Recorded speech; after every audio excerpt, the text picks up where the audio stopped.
चलो welcome everyone. तो कल हम लोगों ने जो अपना लेक्चर खत्म किया था वो हम लोग चर्चा कर रहे थे रिप्रेजेंटेशन ऑफ वेक्टर के बारे में।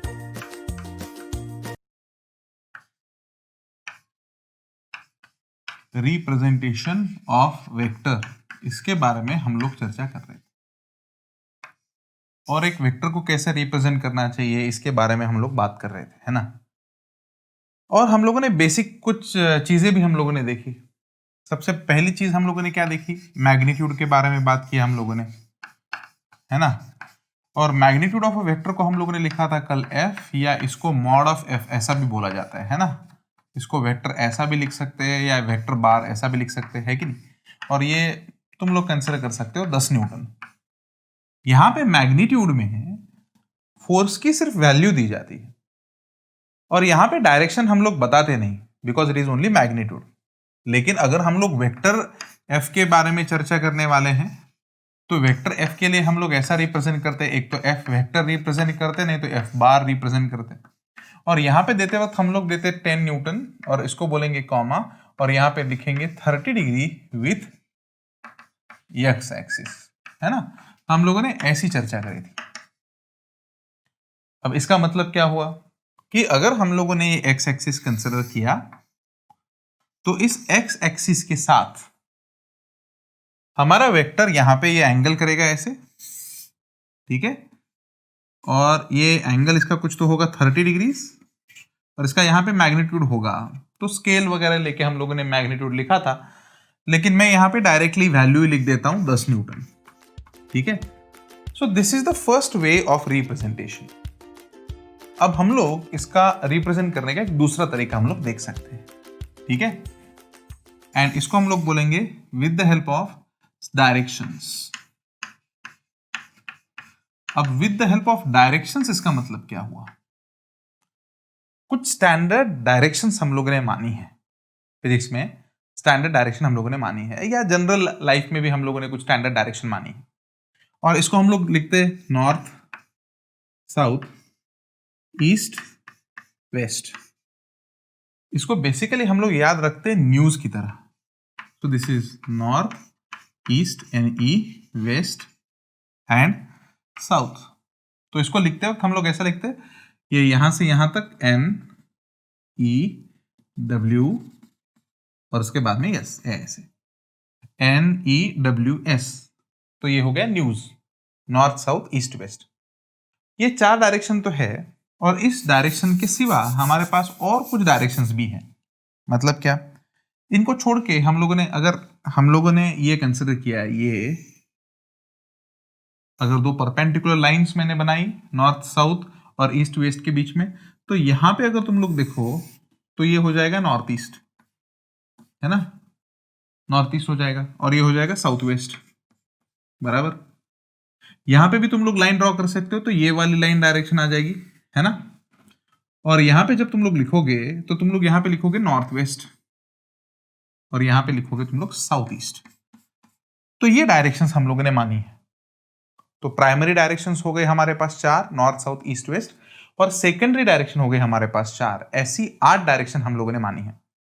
अब बच्चे का सबसे बड़ा कंफ्यूजन, नॉर्थ मतलब कहां पे, ऊपर क्या? नॉर्थ मतलब कहां पे, ऊपर नहीं। नॉर्थ इसका मतलब है इस प्लेन में। तुम लोग समझ रहे हो ना, यहां पे बोर्ड वर्टिकल है लेकिन ये डायरेक्शंस वर्टिकल नहीं है, ये डायरेक्शन हॉरिजॉन्टल प्लेन में है। इसका मतलब अगर तुम लोग ऐसा 3 एक्सिस कंसिडर कर सकते हो, है ना, और ये हो गया एक्स और वाई एक्सिस। तो ये एक्स और वाई एक्सिस या एक्स और वाई प्लेन, ये हमारी दुनिया है, ये हॉरिजॉन्टल प्लेन है ऐसा बाहर आता हुआ। और इस हॉरिजॉन्टल प्लेन में हमारे पास ये डायरेक्शंस प्रेजेंट है। इसका मतलब मैं तुमको बताता हूं,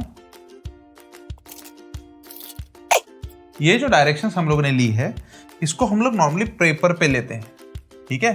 तो यहां पे हमारे पास रहेगा ये नॉर्थ, यहां पे हमारे पास रहेगा ईस्ट, यहां पे हमारे पास रहेगा वेस्ट, यहां पे हमारे पास रहेगा साउथ। तो ये डायरेक्शंस ऐसी नहीं है, वर्टिकल डायरेक्शंस नहीं है, ये इस प्लेन में नहीं है ये डायरेक्शंस इस प्लेन में है। ईस्ट, वेस्ट, नॉर्थ, साउथ, है ना। मतलब जिस तरफ हमारे लिए सूरज उगता है उसको हम लोग बोलेंगे ईस्ट। तो हम लोग सूरज उगते हो ऐसे ऊपर थोड़ी देखते हैं, नहीं, हम लोग सूरज जब उगते हैं तो ईस्ट ऐसा हो जाएगा हमारे पास, वेस्ट ऐसा हो जाएगा, नॉर्थ एंड साउथ इस डायरेक्शन में हो जाएगा। तो ये हॉरिजॉन्टल प्लेन की डायरेक्शन है। इसी के साथ अगर हम लोगों ने यहाँ पे नॉर्थ ईस्ट लिखा है, ठीक है ना,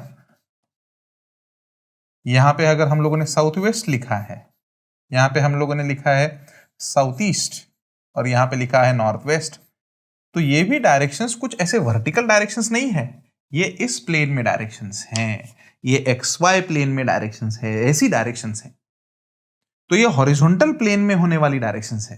तो हम लोग इस दुनिया में जी रहे हैं ऐसे। तो इस प्लेन में ये 8 डायरेक्शंस हमारे पास प्रेजेंट है और इसके सिवा हमारे पास 2 और डायरेक्शंस प्रेजेंट है। इसको बोलेंगे हम लोग अप और इसको हम लोग बोलेंगे डाउन। तो ऐसी 10 डायरेक्शंस हमारे पास प्रेजेंट है, 10 दिशाओं से ऐसा बोला जाता है ना। तो 10 दिशाएं कौन सी, ये प्लेन में जो हम लोगों ने डिफाइन करी है ये 8, नॉर्थ साउथ ईस्ट वेस्ट और बाकी की 4, एंड अप ऊपर एंड डाउन नीचे। तो ये 10 डायरेक्शंस हमारे पास प्रेजेंट है। इसका मतलब जो भी ये नॉर्थ साउथ ईस्ट वेस्ट में बता रहा हूं ये इस प्लेन में है, ऐसे एक्स वाई प्लेन में है, इस प्लेन में। और यहां पे अगर तुम लोग देखो तो यहां पे ये जेड एक्सिस हो गया और यहां पे हमारे पास ये डायरेक्शन मिलेगी अप ऊपर और यहां से नीचे एक डायरेक्शन मिलेगी डाउन। तो ये डायरेक्शंस बोली जाती हैं, ये स्टैंडर्ड डायरेक्शंस हम लोग मानते हैं, है ना। या जियोग्राफिकल डायरेक्शंस भी बोला जाता है इसको, इस डायरेक्शन का जियोग्राफी में भी बहुत यूज है। तो जियोग्राफिकल डायरेक्शंस ये है, तो इसका भी यूज करके हम लोग वेक्टर्स रिप्रेजेंट कर सकते हैं। मतलब कैसे, अब मैंने अगर तुमको ऐसे बोला तो समझ लेना मैं ये जो प्रॉब्लम अभी सॉल्व कर रहा हूं ये तुमको ऐसे सॉल्व होते हुए दिखाई देगा प्रॉब्लम, तुमको लगेगा कि सर बोर्ड पे सॉल्व कर रहे हैं, लेकिन मैं ऐसे सॉल्व कर रहा हूं इस प्रॉब्लम्स को। अगर किसी ने बोला मुझे, सपोज क्या बोला कि सर एक फोर्स है, वन फोर्स इज प्रेजेंट, और इस फोर्स की किसी ने मुझे डायरेक्शन दी। डायरेक्शन कैसे दी बताता हूं। उसने बोला 20 डिग्रीज ईस्ट ऑफ नॉर्थ, वो ऐसा बोला। उसने बोलते हैं मुझे क्या बोला कि सर एक फोर्स प्रेजेंट है और ये force 20 degree east of north है, ईस्ट ऑफ नॉर्थ। इसको पढ़ेंगे कैसे, तो इसको पढ़ते वक्त हिंदी में इसको अगर समझेंगे तो इसको उल्टा पढ़ते हैं, नॉर्थ के ईस्ट में। मराठीमध्ये जर म्हणायचं असेल तर आपण याला काय म्हणतो, नॉर्थच्या ईस्टला, नॉर्थच्या ईस्टला असं आपण म्हणतो। सो ये लिखते वक्त तो इंग्लिश में ऐसे लिखा जाता है ईस्ट ऑफ नॉर्थ। तो ये जो है ये ऑफ के बाद में आने वाली डायरेक्शन, इसको हम लोग बोलेंगे इंडिकेशन, या इसको हम लोग बोलेंगे प्राइमरी डायरेक्शन, या इसको हम लोग बोलेंगे रेफरेंस। हमारा ये रेफरेंस बन जाता है। तो बाद वाला जो आता है वो रेफरेंस बन जाता है हमारा। सो इसको 20 डिग्री ईस्ट ऑफ नॉर्थ बोलते हैं, लेकिन इसको समझते कैसे हैं, नॉर्थ के ईस्ट में। इसका मतलब इसको कंफ्यूजन में बच्चे कैसे निकालते हैं मैं तुम्हें बताता हूं। बच्चे कैसे करते कि सर ईस्ट बोला है तो ये ईस्ट डायरेक्शन आ गई ऐसे, ईस्ट ऑफ नॉर्थ, तो ईस्ट से किधर जाए, नॉर्थ की तरफ जाए, नॉर्थ की तरफ जाए, और ये 20 डिग्री ये ऐसे निकाल देते हैं। तो ये कंप्लीटली गलत है, ये रॉन्ग है। तुम लोगों ने ईस्ट को रेफरेंस लिया और ईस्ट को रेफरेंस लेने के बाद तुम लोग नॉर्थ की तरफ चले गए, लेकिन ऐसा बोला नहीं गया है, ये कंप्लीटली रॉन्ग है, ये गलत है, गलत अंडरस्टैंडिंग है।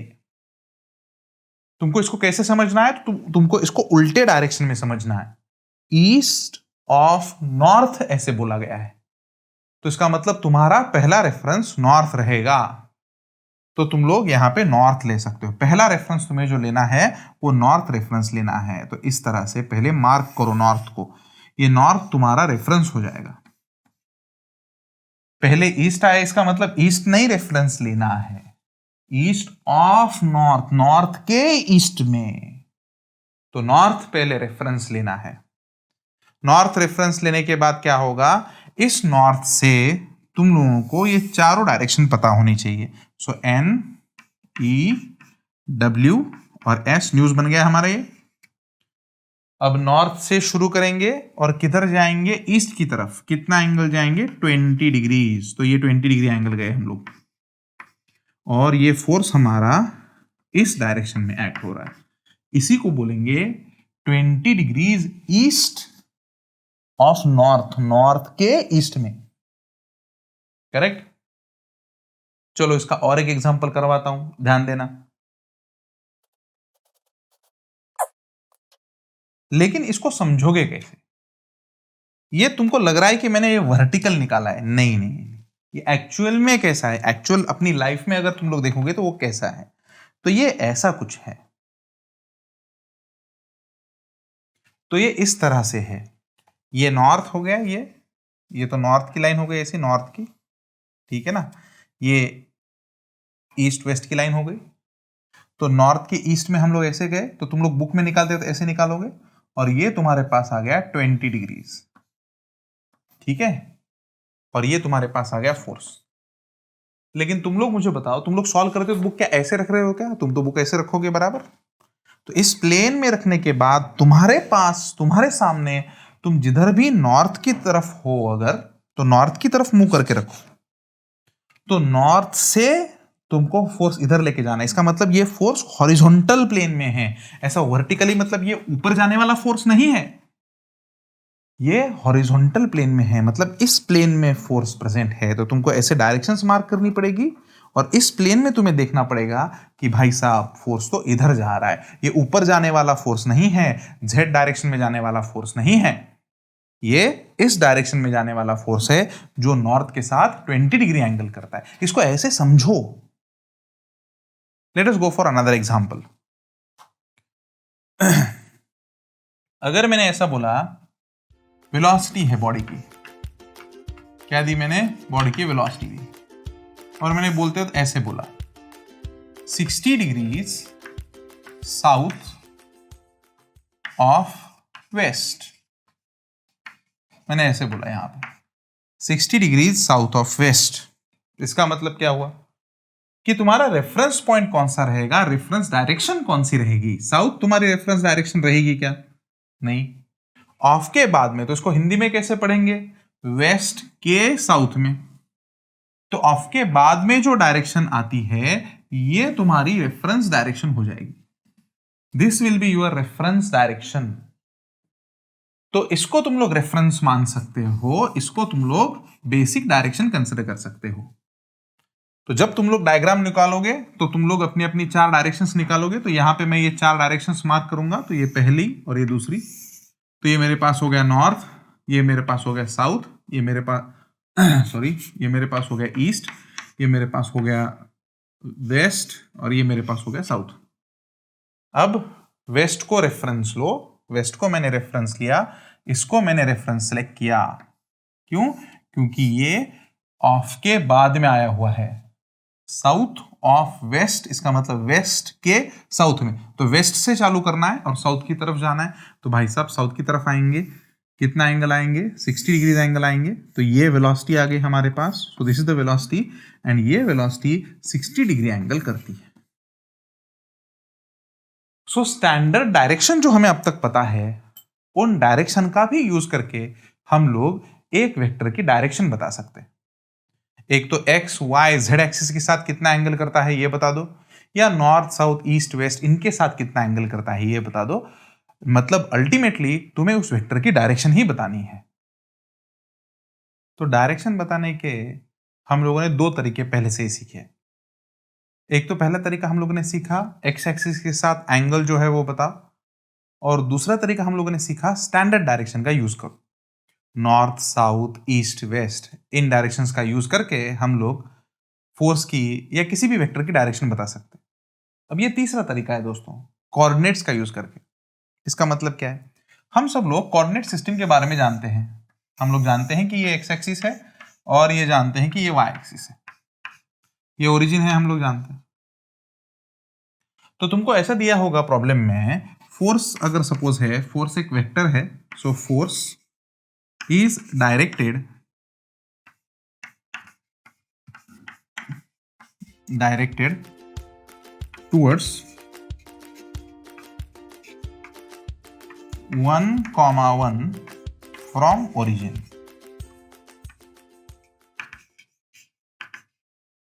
ऐसा भी दिया जाता है। तो इसमें भी क्या है, सबसे इंपॉर्टेंट वर्ड ये है डायरेक्टेड। फोर्स इज डायरेक्टेड, इसका मतलब इसके डायरेक्शन के बारे में बात की गई है। कहां से कहां पे? टूवर्ड्स 1,1।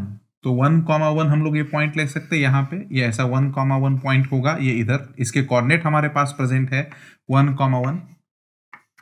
और ये 1,1 जो डायरेक्शन है, ये प्रॉब्लम में क्लियरली बताया गया है कि ये डायरेक्शन फ्रॉम ओरिजिन है। तो हम लोग ओरिजिन से लेके यहां तक ये डायरेक्शन हम लोग रिप्रेजेंट कर सकते हैं। तो यहां पे भी हमें फोर्स की डायरेक्शन पता चली। अब बेसिकली हमें ये जो दिया गया है, ये एक्स कोऑर्डिनेट दिया गया एक्स कोऑर्डिनेट दिया गया है, ये वाई कोऑर्डिनेट दिया गया है। तो हम लोग x की वैल्यू यहां पे ले सकते हैं 1, y की वैल्यू हम लोग यहां पे ले सकते हैं 1। ये मैंने परपेंडिकुलर ड्रॉ किया है, तो यहां पे मेरे पास 90 डिग्री एंगल आएगा। अब हम लोग यहां पे ये वाला एंगल कैलकुलेट कर सकते हैं। This is the angle made with x axis. तो अब हमें कौन कौन सी साइड्स पता है? हमें अपोजिट साइड पता है O, और हमें एडजेसेंट साइड पता है A। तो तुम बताओ, मुझे अपोजिट साइड और एडजेसेंट साइड पता है, तो मैं कौन सा रेशियो यूज कर सकता हूं? तो tan थीटा ये मैं रेशियो यूज करने वाला हूं। तो यहां पे तुम लोग लिखोगे tan थीटा, तो इस केस में मेरे पास tan थीटा आ जाएगा opposite side divided by adjacent side. So opposite side मेरे पास 1 है, एडजेसेंट साइड भी मेरे पास 1 है, तो tan थीटा की वैल्यू मेरे पास 1 आ जाएगी। So tan theta that is equal to 1। I hope कि तुमको ट्रिग्नोमेट्रिक टेबल याद होगा। तो यहां से हम लोग थीटा की वैल्यू कैलकुलेट कर सकते हैं 45 डिग्रीज। तो अगर हम लोग किसी पॉइंट के कोऑर्डिनेट भी देंगे और उसका स्टार्टिंग पॉइंट भी देंगे, तो हम लोग आराम से फोर्स की डायरेक्शन बता सकते हैं। तो स्टार्टिंग पॉइंट जो होगा यहां पे ओरिजिन है, और इस ओरिजिन को मैंने बहुत बार बताया था पहले भी, इसको हम लोग टेल बोलते हैं। और ये जो एंडिंग पॉइंट है या फिनिशिंग पॉइंट है, इसको हम लोग बोलते हैं head. So tail of a vector origin पे है, head of the vector at 1,1 पे है। ठीक है, तो ये इस फोर्स की डायरेक्शन बता रहा है। इसका मतलब फोर्स इस लाइन में है ऐसा बता रहा है। अब इसकी वैल्यू कितनी बड़ी होगी कितनी छोटी होगी हमें पता नहीं, लेकिन डायरेक्टेड यहां पे ऐसा वर्ड यूज किया गया है, इसका मतलब इस लाइन में उसकी डायरेक्शन है। और एक आध एग्जांपल अगर हम लोग कंसिडर करें, तो और एक आध एग्जांपल हम लोग कैसे बोल सकते हैं कि फॉर एग्जांपल हमारे पास ये एक्स और वाई एक्सिस प्रेजेंट है, इसको एक्स एक्सिस मान लो, इसको वाई एक्सिस मान लो, ठीक है ना। और तुम्हें कोऑर्डिनेट दिए गए हैं इस पॉइंट के, और वो कोऑर्डिनेट दिए गए हैं सपोज मान लो 1,√3। तो क्या तुम लोग इस फोर्स ने किया हुआ एंगल निकाल सकते हो? हाँ, तो एज यूजुअल यहां पे परपेंडिकुलर मार्क कर लें। तुमको सॉल्व करना है तो स्क्रीन को पॉज करके भी तुम लोग सॉल्व कर सकते हो। तो यहां पे अगर हम लोग ये परपेंडिकुलर ड्रॉ करें, तो ये एक्स कोऑर्डिनेट होगा और ये वाई कोऑर्डिनेट होगा। एक्स कोऑर्डिनेट की वैल्यू हमारे पास 1 होगी, वाई कोऑर्डिनेट की वैल्यू हमारे पास √3 होगी, और ये लाइन तुम लोग मार्क कर सकते हो। तो इस लाइन पे हमारे पास ये वेक्टर प्रेजेंट होगा। जैसे कि यहां पे अगर फोर्स इतना ही होता तो हम लोग इसको टेल और हेड बोल सकते। अब ऐसा बोला गया है कि फोर्स इस डायरेक्शन में है, तो इसकी वैल्यू कितनी भी बढ़ सकती है या कम हो सकती है। हाँ, अगर फोर्स इतना ही है, इतना ही दिया हुआ होता, तो हम लोग बोल सकते थे कि ये टेल और हेड है। वैसे यहां पे अगर हमको बोला गया है कि फोर्स यहां से लेके यहीं तक है, तो हम लोग इसकी वैल्यू भी कैलकुलेट कर सकते हैं। तो एंगल की वैल्यू कैसे कैलकुलेट करें? तो एंगल की वैल्यू हमारे पास आ जाएगी वही tan ऑफ थीटा, हाँ, अपोजिट साइड √3, एडजेसेंट साइड 1, सो tan थीटा की वैल्यू आ जाएगी √3। तो इसका मतलब थीटा कितना होना चाहिए? 60 डिग्रीज। मतलब ये फोर्स 60 डिग्री एंगल करता है। Clear everyone? सो कोऑर्डिनेट देके भी हम लोग डायरेक्शन बता सकते हैं, और कोऑर्डिनेट दिया तो हम लोग उसकी वैल्यू भी कैलकुलेट कर सकते हैं। तो यहाँ पे हमको पता ही है वैल्यू क्या होगा, लेंथ अगर हम लोग कैलकुलेट करें तो वैल्यू हो जाएगी। तो यहाँ पे वैल्यू हम लोग निकाल सकते हैं। तो यहाँ से यहाँ तक अगर वेक्टर बोला गया है प्रॉब्लम में कि वेक्टर यहाँ से यहाँ तक ही प्रेजेंट है, तो इसकी वैल्यू हम लोग कैसे कैलकुलेट कर सकते हैं? यहाँ पे opposite side square plus adjacent side square that is equal to, हम लोग बोल सकते हैं हाइपोटेनियस। तो हम लोग हाइपोटेनियस कैलकुलेट कर सकते हैं, h इक्वल टू बोलो स्क्वायर रूट, अपोजिट साइड कितनी है रूट थ्री का स्क्वायर मतलब 3, एडजेसेंट साइड कितनी है 1, उसका स्क्वायर 1, तो यहाँ पे इसका स्क्वायर रूट निकालने के बाद वैल्यू 2 आ जाएगी। इसका मतलब इस लाइन की लेंथ हम लोग कंसिडर करेंगे 2 है। अब फोर्स की वैल्यू कितनी है या वेक्टर की वैल्यू कितनी है, ये उस ग्राफ के स्केल पे डिपेंड करेगा कि उस ग्राफ में स्केल हम लोगों ने कितना लिया गया है। तो स्केल से मल्टीप्लाई करके हम लोग फोर्स का मैग्नीट्यूड निकाल सकते हैं। फॉर्मूला तो याद है ना, किसी भी वेक्टर का अगर हमें मैग्नीट्यूड कैलकुलेट करना है तो मैग्नीट्यूड कैसे कैलकुलेट करें, जो हम लोगों ने लेंथ ऑफ द वेक्टर निकाली तो लेंथ ले लें और इस लेंथ को किससे मल्टीप्लाई करेंगे, स्केल से, जो इस ग्राफ को निकालने के लिए यूज की गई है। Correct everyone? सो लेंथ निकालो एंड यूज करो। अगर स्केल 1:1 है तो लेंथ ही मैग्नीट्यूड हो जाएगा। Everybody clear? तो अभी हम लोग टाइप्स ऑफ द वेक्टर्स के बारे में चर्चा करने वाले हैं और यहाँ पे इतने सारे टाइप्स ऑफ द वेक्टर्स हमारे पास प्रेजेंट हैं। तो वन बाय वन हम लोग एक एक वेक्टर्स के बारे में चर्चा करेंगे। तो पहला हमारे पास है पोलर वेक्टर और real vector.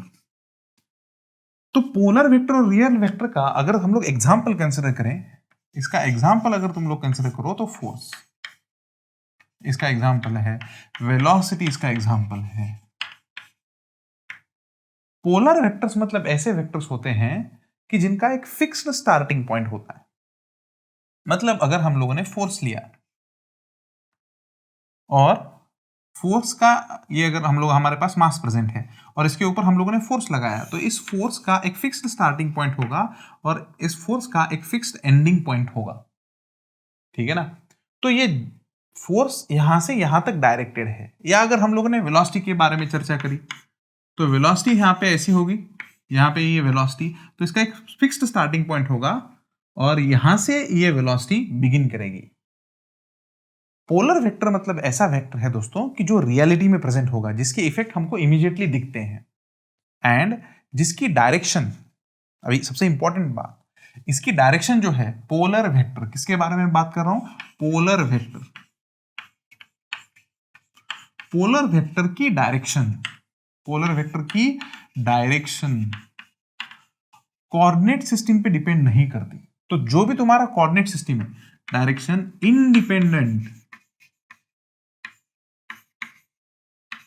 Independent of coordinate system.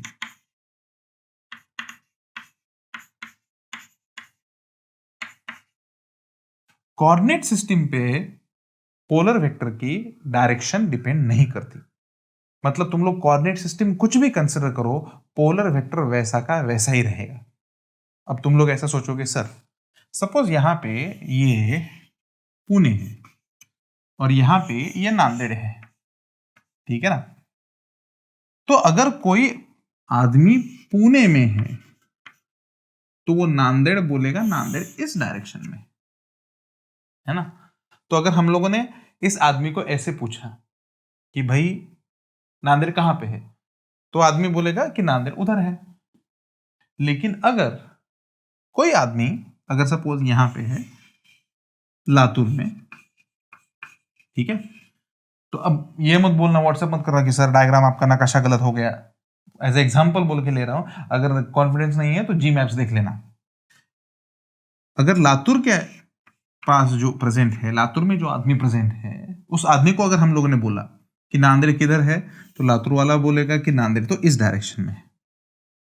तो तुम लोग बोलोगे कि सर हम लोगों ने पहले हमारी कोऑर्डिनेट सिस्टम पूना में रखी थी, अब हम लोगों ने इस कोऑर्डिनेट सिस्टम को लातूर में लेके आए, तो देखो ये वेक्टर तो चेंज हुआ।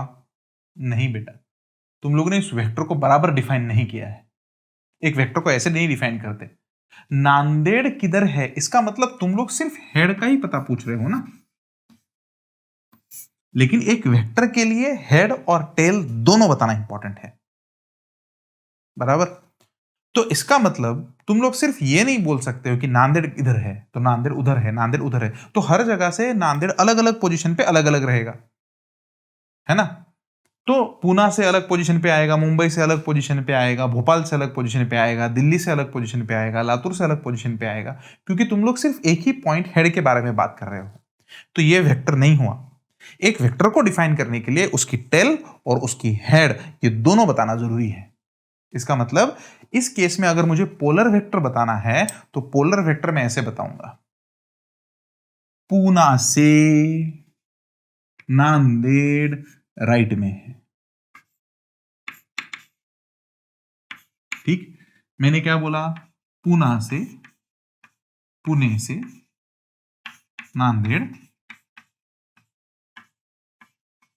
किधर है, राइट में है, ऐसा बोला मैंने, है ना। अब तुम लोग लातूर में खड़े रहो, मुंबई में खड़े रहो या भोपाल में खड़े रहो, तुमको क्वेश्चन ये पूछा है कि पूना से नांदेड़ किधर है, तो तुम लोग आंसर करोगे राइट में है। तो तुम्हारी कोऑर्डिनेट सिस्टम कितनी भी चेंज होने दो, इन वेक्टर के डायरेक्शन चेंज नहीं होते। तो फोर्स हो गया, फॉर एग्जांपल वेलोसिटी हो गई, या इस केस में अगर हम लोग कंसीडर कर सकते हैं डिस्प्लेसमेंट हो गया, है ना। तो ये सभी वेक्टर्स पोलर वेक्टर्स है। लेकिन पोलर वेक्टर डिफाइन करते वक्त हेड और टेल दोनों मेंशन करना चाहिए, और इसको हम लोग बोलेंगे पोलर वेक्टर्स, या इसको रियल वेक्टर्स भी बोला जाता है। तो पूरा जो वेक्टर्स है, ये इसमें जितने भी वेक्टर्स हैं 90% केसेस में वो हम लोग रियल वेक्टर के बारे में चर्चा करते हैं। मोमेंटम हो गया, ये सभी जो वेक्टर्स है ये रियल वेक्टर्स है।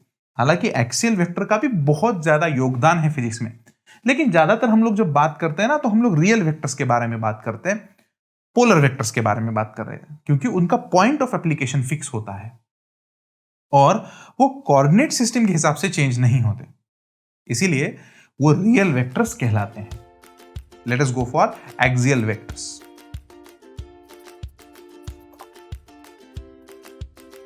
सो पोलर वेक्टर का हम लोगों ने डिस्कशन खत्म किया। आई होप कि तुम लोगों ने लिख दिया होगा इसको बुक में, तो पोलर वेक्टर निकल जाएगा। Let us talk about axial vectors, या इसको सुडो वेक्टर से भी बोला जाता है। सुडो मतलब इमेजिनरी, है ना। तो इमेजिनरी है तो इमेजिन करो, सपोज तुम लोग किसी बॉटल का ढक्कन खोल रहे हो, ठीक है, और तुम लोग उस बॉटल को घुमा रहे हो या ढक्कन को घुमा रहे हो, कुछ भी तुम लोगों ने घुमाया तो कोई फर्क नहीं पड़ेगा। तो ये तुम्हारी बॉटल है और ये इस बॉटल का ऐसा ढक्कन है, और इस ढक्कन को तुम लोग ऐसे घुमा रहे हो इस डायरेक्शन में। तो मुझे बताओ ये ढक्कन किधर जाएगा, ऊपर जाएगा। अगर तुम लोग इस डायरेक्शन में घुमा रहे हो एंटी क्लॉकवाइज, बॉटल अगर नीचे है और तुम लोग एंटी क्लॉकवाइज घुमा रहे हो, तो ढक्कन किधर जाएगा, ऊपर, है ना। तो मुझे बताओ ये जो वेक्टर तुम्हारा बन रहा है, क्या ये बॉटल के एक्सिस पे है, और इस वेक्टर में रोटेशन का इफेक्ट है।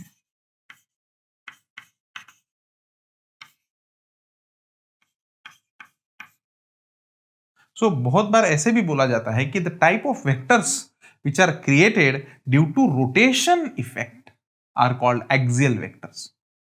दूसरा बात, एक्सियल वेक्टर्स एक्सिस पे एक्ट होते हैं।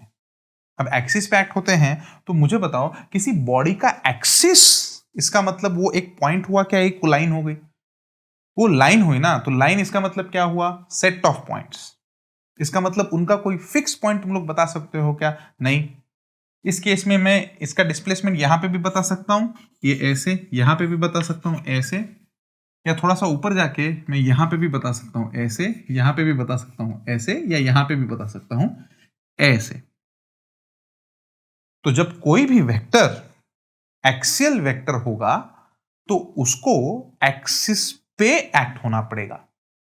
तो नॉर्मली वो बॉडी का एक्सिस हो सकता है या किसी पॉइंट से पास होने वाला एक्सिस हो सकता है, तो उस वेक्टर को एक लाइन पे एक्ट होना पड़ेगा।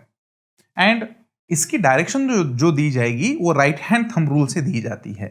तो राइट हैंड थंब रूल से जो थंब जिस डायरेक्शन में आ जाएगा उस डायरेक्शन में हमारा एक्सियल वेक्टर होगा, एक्सियल वेक्टर। और एक्सियल वेक्टर के अगर एग्जांपल्स तुम लोग कंसीडर करो तो टॉर्क एक एक्सियल वेक्टर है, ये पता ही होना चाहिए। बाद में जब तुम्हारा रोटेशनल मोशन टॉपिक आ जाएगा तब तुम लोग टॉर्क के बारे में और डिटेल में समझोगे। एंगुलर मोमेंटम,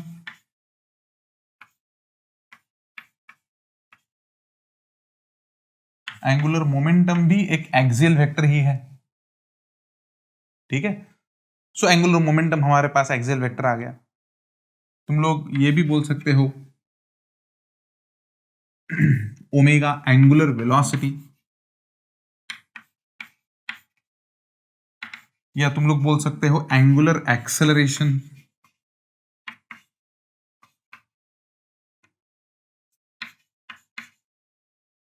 ये सभी के सभी जो वेक्टर्स है, ये वेक्टर्स सभी एक्सिस के अलोंग एक्ट होते हैं, तो इसलिए इन्हें एक्सियल वेक्टर्स ऐसे बोला जाता है। और इनमें तुम लोग देख रहे हो एंगुलर एंगुलर है ना, ये भी क्वांटिटी एंगुलर मतलब घूमने की वजह से ही है। एंगुलर का तुम लोग यहां पे कंसिडर कर सकते हो रोटेशन। तो 99% केसेस में रोटेशन की वजह से जो वेक्टर डेवलप होता है वो वेक्टर एक्सिस के अलोंग एक्ट होता है। उसका कोई फिक्स्ड स्टार्टिंग या स्टार्टिंग पॉइंट नहीं होता, और वो एक पर्टिकुलर लाइन के अलोंग एक्ट होता। तो उस टाइप ऑफ वेक्टर्स को हम लोग बोलते हैं एक्सियल वेक्टर, ठीक है। चलो आगे बढ़ते हैं।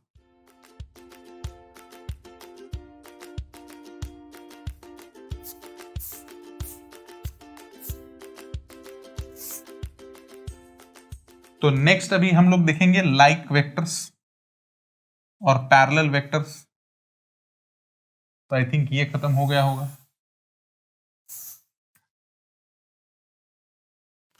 पैरेलल वेक्टर्स को दूसरा नाम कोलिनियर वेक्टर्स ऐसा भी है, मैं भी तुम्हें बताता हूं, ठीक है। यहां पे ध्यान देना। तो ये दोनों में साथ में एक्सप्लेन करूंगा, 3 और 9, ठीक है। पैरेलल, पैरेलल वेक्टर्स इसका मतलब वेक्टर्स की डायरेक्शन सेम होनी चाहिए।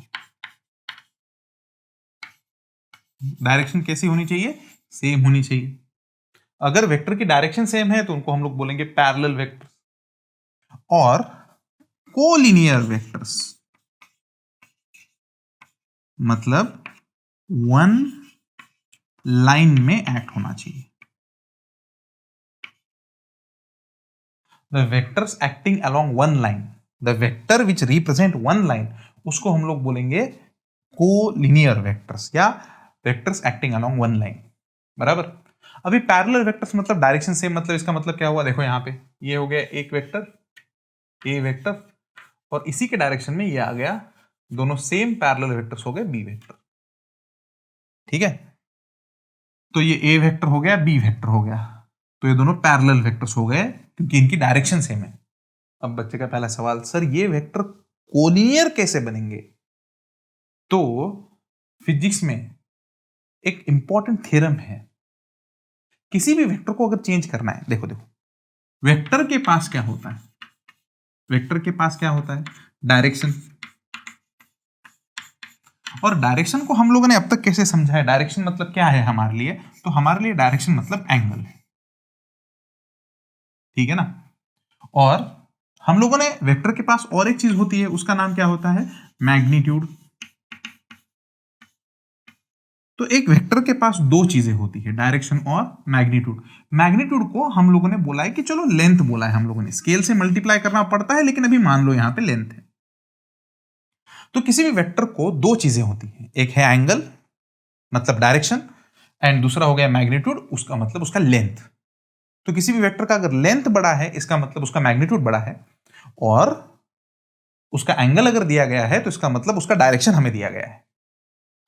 तो अगर ये दोनों हम लोगों ने कांस्टेंट रखे, इन दोनों को हम लोगों ने चेंज नहीं किया, ये जो दो है डायरेक्शन और मैग्नीट्यूड, इसको अगर हम लोगों ने कांस्टेंट रखा, मतलब वेक्टर की लेंथ भी चेंज नहीं की और वेक्टर का एंगल भी चेंज नहीं किया, वेक्टर की लेंथ भी उतनी ही रखी मतलब मैग्नीट्यूड उतना ही रहा, एंगल नहीं चेंज किया इसका मतलब उसकी डायरेक्शन भी सेम रखी, तो इसका मतलब वो वेक्टर कांस्टेंट रहा। इन दोनों को अगर हम लोगों ने कांस्टेंट रखा तो इसका मतलब वेक्टर इज कांस्टेंट। तो इस चीज को मैं थोड़ा सा और एक्सप्लेन करता हूं। डायरेक्शन भी कांस्टेंट है और मैग्नीट्यूड भी कांस्टेंट है, इसका मतलब क्या है, मान लो कि मेरे पास एक वेक्टर है ए, ये ए वेक्टर मेरे पास प्रेजेंट है, ये इसकी लेंथ है इस वेक्टर की, ठीक है ना, और इसकी डायरेक्शन है, कुछ तो एंगल करता है। अब मैंने इस वेक्टर को मूव किया, है ना, और इस वेक्टर को मैंने ऐसे मूव किया इस डायरेक्शन में, देखो। तो इस वेक्टर को जब मैंने आगे के डायरेक्शन में मूव किया तो ये वेक्टर यहां पे ऐसा आया, तो पैरेलली मूव किया ना मैंने उसको। अब पैरेलली मूव करने के बाद मुझे बताओ, इस वेक्टर की मैंने लेंथ चेंज की क्या, और इस वेक्टर को मैंने रोटेट भी करवाया क्या? इस वेक्टर को मैंने ना रोटेट करवाया, ना मैंने इस वेक्टर की लेंथ चेंज करी, मैंने कांस्टेंट रखा इसको। तो इस केस में जब एक वेक्टर को हम लोगों ने पैरेलल टू मूव किया, itself, parallel to itself move किया, तो क्या हुआ, इसका लेंथ भी नहीं बदला और इसका एंगल भी नहीं बदला। चलो, अगर किसी ने इस वेक्टर को इस डायरेक्शन में मूव किया ऐसे, तो यहां पे ऐसा एंगल है, तो यहां पे मैंने ऐसा ही एंगल लिया और मैंने लेंथ भी कांस्टेंट रखने की कोशिश करी, अल्फा। इस केस में, इस मूवमेंट में, इस वेक्टर का एंगल चेंज हुआ क्या, इस वेक्टर की लेंथ चेंज हुई क्या? तो ये वेक्टर, ये वेक्टर और ये वेक्टर, ये सभी वेक्टर सेम है, क्योंकि इनका डायरेक्शन भी सेम है और इनका मैग्नीट्यूड भी सेम है, इसलिए उनको इक्वल वेक्टर भी कहा जाता है। एक ही तीर में दो निशाने मार दिए मैंने, ठीक है। तो क्या बोल रहा हूं मैं कि अगर किसी वेक्टर को पैरेलल टू इटसेल्फ मूव किया जाए, किसी भी वेक्टर को पैरेलल टू इटसेल्फ मूव किया जाए, तो पैरेलल होने की वजह से इसकी डायरेक्शन चेंज नहीं होगी और हम लोग लेंथ तो बढ़ा ही नहीं वाले।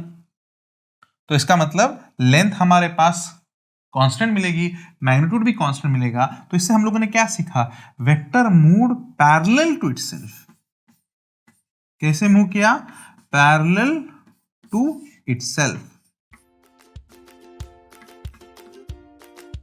खुद के साथ ही पैरेलल हम लोगों ने उसकी मोशन करी, और पैरेलल मोशन करने की वजह से उसका ना डायरेक्शन चेंज हुआ ना मैग्नीट्यूड चेंज हुआ, ये दोनों भी उसका कांस्टेंट रहा। और अगर दोनों कांस्टेंट रहा, इसका मतलब वो वेक्टर कभी बदला ही नहीं, वो वेक्टर कांस्टेंट वेक्टर ही रहा। इसका मतलब ये तीनों इक्वल वेक्टर भी कहलाएंगे। इसका मतलब इक्वल वेक्टर क्या हुआ, इक्वल वेक्टर्स वो वेक्टर्स हैं जिनका डायरेक्शन और मैग्नीट्यूड दोनों का दोनों सेम है, दोनों सेम होना चाहिए, डायरेक्शन भी सेम होना चाहिए और मैग्नीट्यूड भी सेम होना चाहिए, तो उनको हम लोग क्या बोलेंगे, इक्वल वेक्टर्स। और वेक्टर कभी चेंज ही नहीं हो सकता जब तक तुम लोग इसको पैरेलल मूव कर रहे हो इसके साथ, क्योंकि इसकी दोनों भी क्वांटिटीज कांस्टेंट रहती है। तो इस केस में अगर तुम लोग देखो तो सर मेरे पास ये बी वेक्टर है, ए वेक्टर है, तो मैं ए वेक्टर को नीचे ले लेता हूं, यहां पे भी ए वेक्टर को मैं नीचे ले लेता हूं, तो यहां से लेके यहां तक देखो ये, तो ये बन गया भाई साहब ए वेक्टर। तो इस ए वेक्टर को मैंने बी वेक्टर पे उतारा है, इसका मतलब ये बी वेक्टर और मैंने पैरेलल टू इटसेल्फ मूव किया हुआ ए वेक्टर, ये दोनों के दोनों वेक्टर्स एक ही लाइन में आए हैं। और अगर ये दोनों एक ही लाइन में आए हैं तो हम लोग इसको कोलिनियर वेक्टर्स भी बोल सकते हैं। तो इसका और एक कंक्लूजन आ जाता है, parallel vectors are collinear vectors. कितने भी पैरेलल वेक्टर्स लो, तुम सभी वेक्टर्स को एक ही लाइन में रिप्रेजेंट कर सकते हो। अगर तुम्हारे पास सपोज 3 वेक्टर्स हैं, ये सी वेक्टर है, इसके साथ ये बी वेक्टर है और इसी के साथ ये छोटा सा ए वेक्टर है, तो इन सभी वेक्टर्स को तुम लोग सी के साथ सुपर इंपोज कर सकते हो, एक ही के ऊपर रिप्रेजेंट कर सकते हो।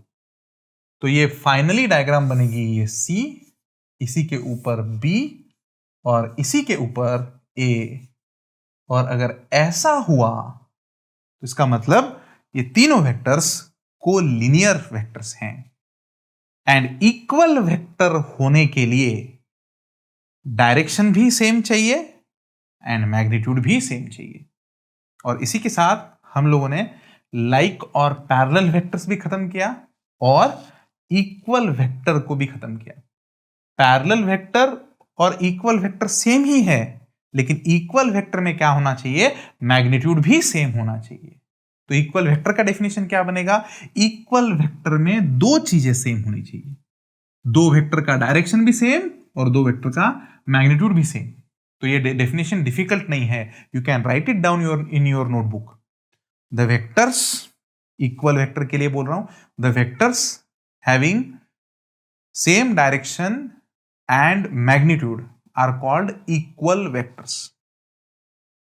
और इसको क्या बोलेंगे, जिनका सिर्फ डायरेक्शन सेम है उनको बोलेंगे पैरेलल वेक्टर्स या लाइक वेक्टर्स।